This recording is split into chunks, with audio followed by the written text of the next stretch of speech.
আসসালামু আলাইকুম। যে যেখান থেকে ভিডিওটি ক্লিক করেছেন সবাইকে অসংখ্য ধন্যবাদ।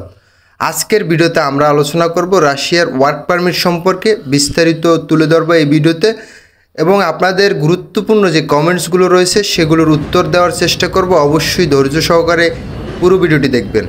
যারা আমাদের চ্যানেলে নতুন দর্শক অবশ্যই চ্যানেলটি সাবস্ক্রাইব করবেন, পাশে থাকা বেল আইকন ক্লিক করে রাখবেন পরবর্তী ভিডিও আপনার কাছে সবার আগে পেতে। তো একটা লাইক করে কমেন্ট বক্সে আপনার মতামত অবশ্যই জানাবেন। তো বেশি কথা না বাড়িয়ে মূল ভিডিও শুরু করা যাক। এক ভাই কমেন্ট করেছেন, ভাই রাশিয়া যাওয়ার জন্য টাকা জমা দিয়েছি কিন্তু মেডিকেলে ডাকতেছে না, নাকি বাংলাদেশ থেকে রাশিয়ার ভিসা বন্ধ করে দিয়েছে। রাশিয়ার ভিসা বন্ধ হয় নাই, আপনাকে মেডিকেলে ডাকবে। ওয়ার্ক পারমিট আসার পরেও মেডিকেল দিলে হয়, ওয়ার্ক পারমিট আসার পরেও মেডিকেল দিতে পারবেন, এ নিয়ে টেনশন করতে হবে না। অবশ্যই আপনাকে মেডিকেলে ডাকবে। যদি আপনি কোনো ভালো ট্রেড লাইসেন্স আছে এমন কোনো বিশ্বস্ত ভালো এজেন্সির কাছে দেন তাহলে আপনি যেতে পারবেন রাশিয়া ইনশাল্লাহ।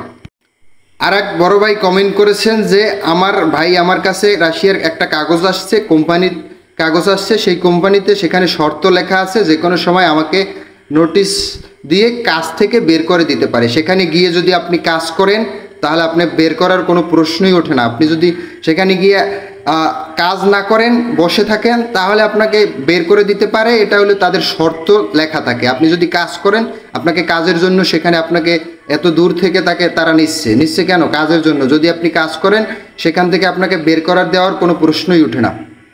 তো আপনাকে বের করে দিবে না, ওটা তাদের একটা শর্ত থাকে। যদি দেখা গেছে অনেকে গিয়ে কাজ করে না, বসে থাকে, তাদের জন্য এই শর্তটা। আর যারা কাজ করবে অবশ্যই তাদের ভালো একটা স্যালারিও পাবেন, প্রতি বছর আপনাদের ভিসাও লাগিয়ে দেবে। ভাই রাশিয়াতে কি নাগরিকত্ব পাওয়া যায় আর সময় কতদিন লাগে একটু জানাবেন প্লিজ, উপকৃত হব। রাশিয়াতে নাগরিকত্ব পেতে হলে আপনার 3টি শর্ত রয়েছে। শর্ত 3টির ভিতরে আপনার সেখানের পাসপোর্ট যেটা আপনি বাংলাদেশ থেকে নিয়ে যাবেন সেটা রাশিয়ান ভাষায় কনভার্ট করাতে হবে। আপনার সর্বনিম্ন 8 মাস ভিসার মেয়াদ থাকতে হবে এবং ব্যাংকের একটা অ্যামাউন্ট দেখাতে হবে। রাশিয়ান বা যে মুদ্রা সেখানে একটা অ্যামাউন্ট আপনাকে দেখাতে হবে।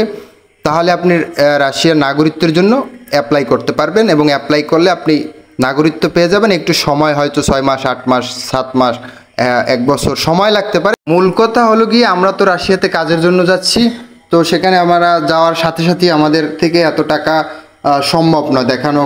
তো আমরা সেখানে গিয়ে 1 বছর 2 বছর কাজ করার পরে আমাদের কিছু অ্যামাউন্ট যদি সেখান থেকে চলে আসে, আমরা কিছু অর্থ উপার্জন করতে পারি। সেই অর্থটা থেকে সেখানে আমরা পরবর্তী বছরেও 8 মাসের পর দেখা গেছে আমরা একটা ভিসা লাগিয়ে 8 মাস আমাদের ভিসার মেয়াদ থাকায় তারপরে আমরা এটা জমা দিতে পারবো।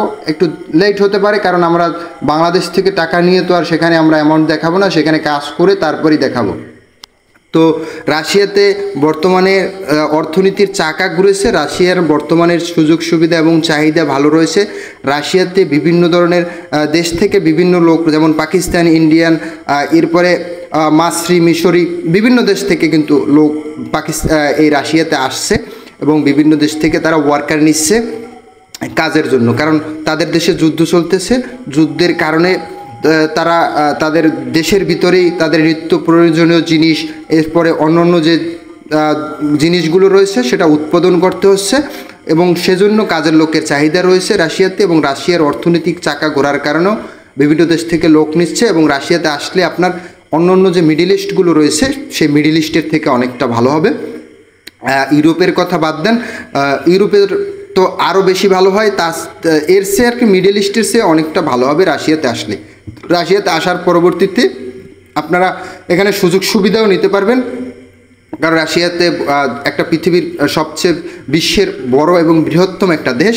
এ দেশের অর্থনীতির যেমন ভালো, সেরকম বিভিন্ন একটা আমাদের বাংলাদেশের চেয়ে অনেক বড় বড় একটা তাদের জেলা রয়েছে। যেমন এটা পৃথিবীর সবচেয়ে বড় দেশ।